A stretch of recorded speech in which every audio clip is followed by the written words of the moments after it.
ایک آدمی عبادت تو بڑی کر رہا ہے لیکن وہ حضور صلی اللہ علیہ وآلہ وسلم سے محبت و عشق نہیں کر رہا، اس کی عبادت کسی کام کی نہیں ہے۔ عبادت تو بڑی ہے، اولیاء کی محبت نہیں ہے۔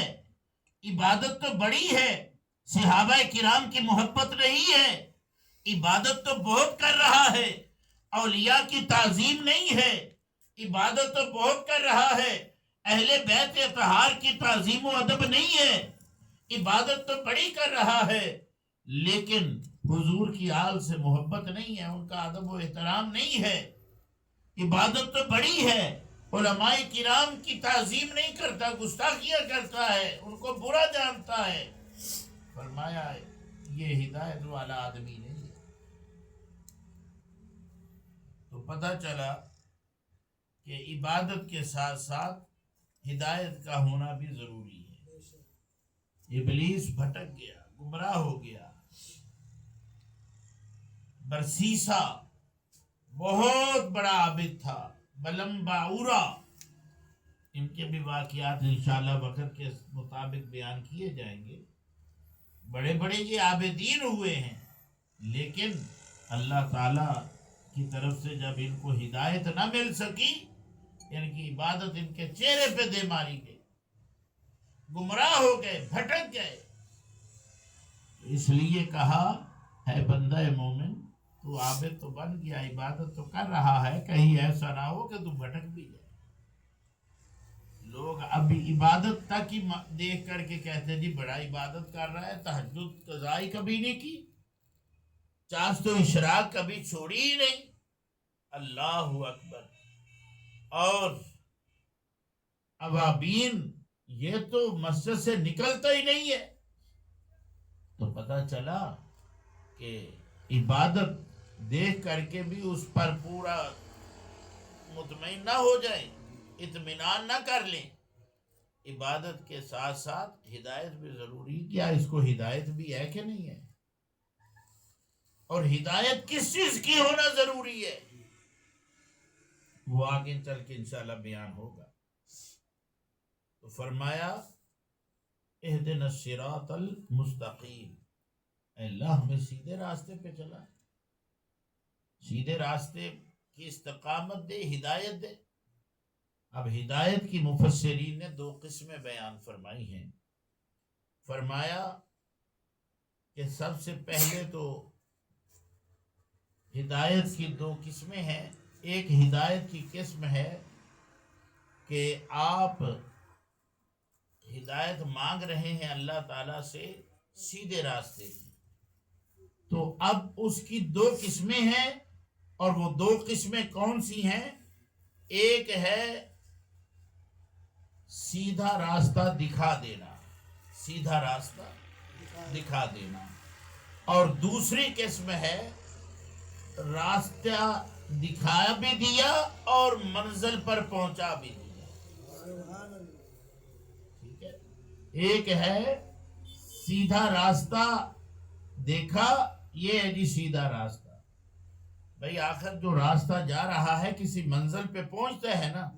فرمایا بھی ایک ہے راستہ دکھا دینا اور ایک ہے منزل تک پہنچا دینا۔ تو اہدنا الصراط کہہ کے کہا مولا مجھے سیدھا راستہ دکھا، اور المستقیم کہہ کے کہا مولا مجھے مستقیم یعنی مجھے منزل تک بھی پہنچا۔ یہ نہ ہو کہ راستے پر تو چل پڑا اور میں کہیں اس کے الٹ پلٹ نہ ہو جاؤں، دائیں بائیں نہ ہو جاؤں۔ محدثین فرماتے ہیں پھر راستے دو طرح سے بھی آ جاتے ہیں، ایک سیدھا راستہ ہوتا ہے، ایک ٹیڑھا راستہ ہوتا ہے منزل پر پہنچنے کے لیے۔ ایک آدمی، کئی بار ایسا ہوتا ہے، ہم بھی چل جاتے ہیں، ہم نے مثلا لاہور جانا ہے تو کبھی ہم ادھر سے ننکانہ کی طرف سے موٹر وے سے چلے جاتے ہیں، کبھی ہم ادھر شیخوپورہ سے لاہور کو چلے جاتے ہیں، اور کبھی جو ہے پہلے ہم ایسے ہی جایا کرتے تھے جب یہ موٹر وے بنا فیصل آباد کا کہ یہاں سے سائیاں والے گئے، سائیاں والا سے بذریعہ موٹر وے پنڈی بھٹیاں سے ہوتے ہوئے لاہور چلے گئے. اب دیکھو کتنے راستے ہو گئے لاہور جانے کے, 3 راستے ہو گئے. ادھر سے گئے سیدھے جناب ننکانہ صاحب, یہ ہماری سیدھ ہے, اور ننکانہ صاحب سے سیدھے جناب لاہور, تو یہ بھی ایک لاہور کا راستہ ہے. ایک راستہ جو ہے وہ ادھر شاہکوٹ سے شیخوپورہ, شیخوپورہ سے لاہور, یہ ادھر سے تھوڑا سا گھوم کے چلے گئے. اور ایک اور زیادہ گھومے کہ ادھر سے گئے ہم ساہیاں والا یا سانگلا ہل انٹرچینج پہ, وہاں سے ہم پنڈی بھٹیاں گئے, اور پنڈی بھٹیاں سے ہم چلے گئے لاہور. تو سیدھا جو ہوتا ہے راستہ وہ ذرا جلدی منزل تک پہنچا دیتا ہے, اور جو گھوم پھر کے جاتا ہے وہ ذرا دیر لگا دیتا ہے. منزل پہ بہرحال پہنچ ہی جاتا ہے. تو بندہ عرض کر رہا ہے مولا میں بڑا ہی گناہگار ہوں, مولا میں بڑا ہی خطا کار ہوں, کہیں ایسا نہ ہو کہ مولا مجھے کوئی بھٹکا دے راستے سے, میں منزل کی طرف جانا چاہتا ہوں. پہلے کوئی مجھے دنیا کے کسی جال میں پھنسائے گا کہ تجھے ہدایت چاہیے نا, تو پہلے دنیا داری میں آ جا. کوئی کہے گا نہیں تو پہلے فلاں کام کر لے, مال ڈنگر زمین کو پہلے بسا لے, پھر تو ہدایت پر آ جائے گا. کوئی کسی طرح, مولا بالآخر میں نے دنیا سے جانا ہے اور قدم مصطفیٰ کا بوسہ لینا ہی لینا ہے, حضور کا غلام بن کے تیری بارگاہ میں پیش ہونا ہی ہے. مولا مجھے اور کوئی بھی راستہ نہیں چاہیے, اہدنا الصراط المستقیم, مجھے وہی راستہ چاہیے جو ڈائریکٹ حضور کی محبت, اطاعت, اتباع اور غلامی میں رہتے ہوئے تیری بارگاہ تک پہنچا دے. مجھے وہی راستہ ہدایت کر. تو پتہ چلا استقامت ہدایت جو ہے یا استقامت صراط جو ہے یہ اسی وقت ممکن ہے, اور اسی کو کہا جائے گا جو حضور کی محبت کے ساتھ ہوگا. جو حضور کو چھوڑ کر کے ہے وہ کبھی بھی ہدایت والا راستہ نہیں ہو سکتا, وہ استقامت والا راستہ نہیں ہو سکتا. تو اہدنا فرمایا, تو نا نون زبر الف را یہ جمع متکلم کی جو ہے صیغہ ہے, اس کی ضمیر ہے. تو کہا گیا کہ مولا ہم کو, یہ نہیں کہا اہدنی, مولا مجھے نہیں, اہدنا ہم کو ہدایت عطا فرما. تو مطلب یہ ہے کہ بندہ جب بھی دعا مانگے کہ مولا میں اکیلا ہی نہیں, میرے ساتھ جتنے بھی لوگ ہیں نا, میرے دوست ہیں, والدین ہیں, بہن بھائی ہیں, رشتہ دار ہیں, تعلق دار ہیں, ملنے جلنے والے, سب کو مولا کریم ہمیں سیدھا راستہ دے. تو سب کو جب کہو گے تو وہ حدیث پاک مجھے یاد آ رہی ہے, حضور علیہ السلام نے فرمایا جب بھی دعا مانگو اللہ سے تو بے گناہ زبان سے دعا مانگو, کہ تمہاری زبان گناہ گار نہ ہو. تو صحابہ کرام علیہم رضوان نے عرض کیا یا رسول اللہ صلی اللہ علیہ وسلم بے گناہ زبان کہاں سے آئے گی, وہ کیسی ہوتی ہے؟ فرمایا جب آپ اپنے لیے دعا مانگتے ہیں, ہو سکتا ہے آپ گنہگار ہوں, کو گناہ کیا ہو, تو وہ گناہگار زبان کی ہوگی, یعنی گناہگار بندہ اپنی گناہگار زبان سے دعا مانگ رہا ہے. اور جب آپ دوسروں کے لیے کر رہے ہیں تو وہ گناہگار زبان وہ آپ کی ہے اور آپ کی ذات تک ہے. جب دوسروں کو شامل کرتے ہو تو دوسروں کے لیے وہ گناہگار نہیں ہوتی.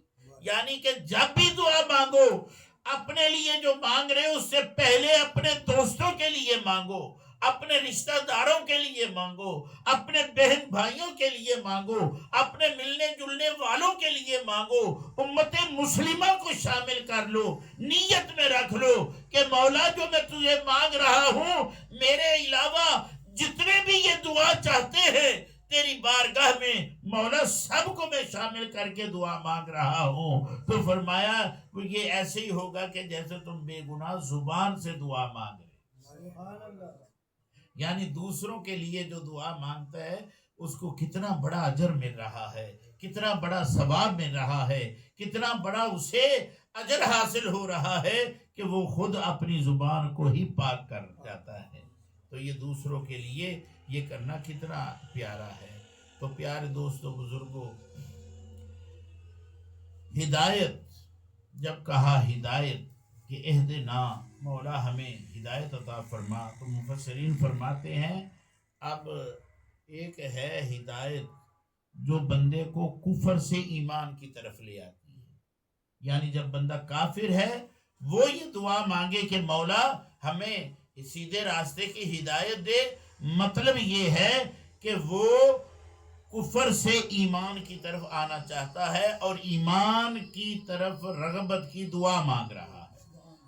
بات سمجھ میں آ گئی؟ اب جب ایمان لے آیا پھر بھی وہ کہتا ہے اہدنا الصراط المستقیم، اور بھائی کفر میں تھا، ایمان لے آیا، اب کیوں مانگ رہا ہے؟ فرمایا جب مومن ہو گیا، ایمان لے آیا، اور مومن جب یہ دعا مانگتا ہے اہدنا الصراط المستقیم، اس کا مطلب یہ ہے کہ وہ اللہ سے تقوی طلب کر رہا ہے، تقوی کی ہدایت مانگ رہا ہے، مولا ہمیں متقی بنا دے، پرہیزگار بنا دے۔ اور فرمایا جب متقی ہو گئے، متقی بھی کہہ رہا ہے اہدنا الصراط المستقیم، مولا ہمیں سیدھے راستے پہ چلا، تو اس کا مطلب کیا ہے کہ مولا مجھے کمال تقوی عطا فرما، ہمیں کمال تقوی عطا فرما۔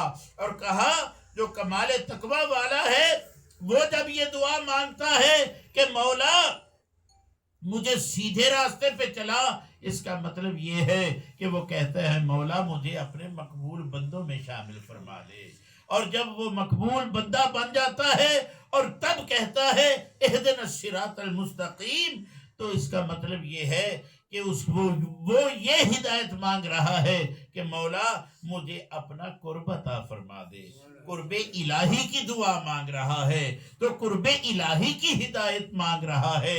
تو جب قرب الہی عطا ہو گیا تو پھر بھی کہتا ہے مولا اہدنا الصراط المستقیم، مجھے سیدھے راستے کی ہدایت عطا فرما۔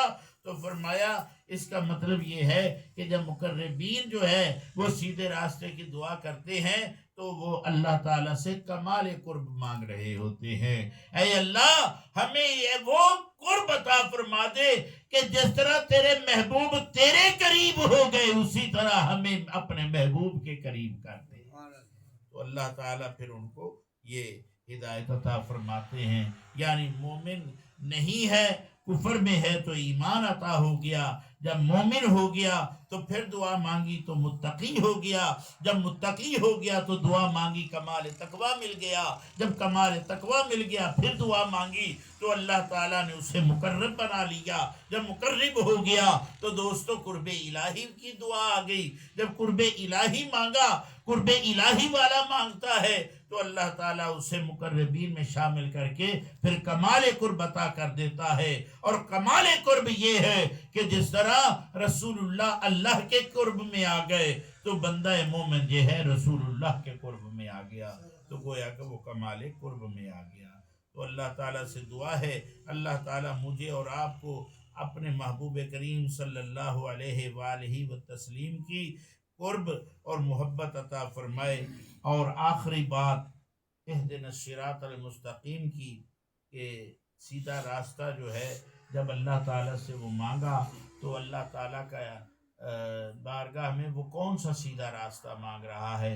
مفسرین فرماتے ہیں کہ ہدایت جب مانگی تو سیدھے راستے کی تو اس کے اندر پھر 3 باتیں آ گئی۔ ایک بات یہ ہے کہ جب اللہ تعالیٰ ہدایت عطا فرماتا ہے سیدھے راستے کی، بعض کو بہت زیادہ عطا فرما دیتا ہے اور بعض کو کم اور بعض کو درمیانہ، یعنی یہ ہدایت جو مانگی جا رہی ہے کہ مولا مجھے صراط مستقیم پر چلا، تو مطلب صراط مستقیم کا یہ ہے کہ مولا مجھے افراط بھی نہ دے، تفریط بھی نہ دے، یعنی بہت زیادہ بھی نہ دے، کم بھی نہ دے، بلکہ مجھے جو ہدایت دینی ہے اس راستے کی دے جو میانہ روی والا راستہ ہے۔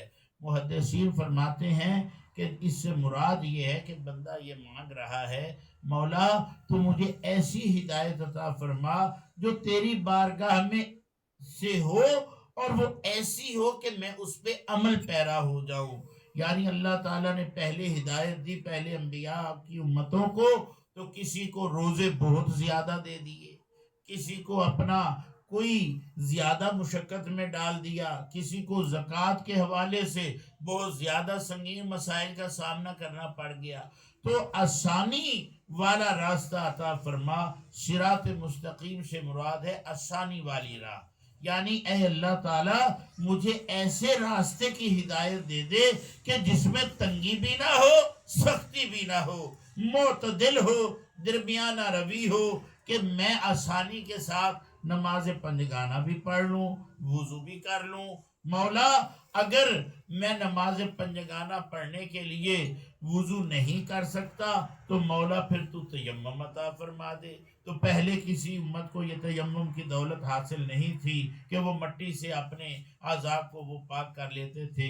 تو دوستو اس طرح اللہ تعالیٰ نے جو ہمیں اسلام عطا فرمایا، سیدھا راستہ عطا فرمایا، اس کے اندر میانہ روی رکھی گئی، سختی نہیں رکھی گئی اور بہت زیادہ نرمی بھی نہیں ہے، درمیانہ راستہ، یعنی کہ جو بھی اسلام پہ چلنا چاہتا ہے نیت کر لے، اس کے لیے ہر راستہ اللہ تعالیٰ بنا دیتا ہے۔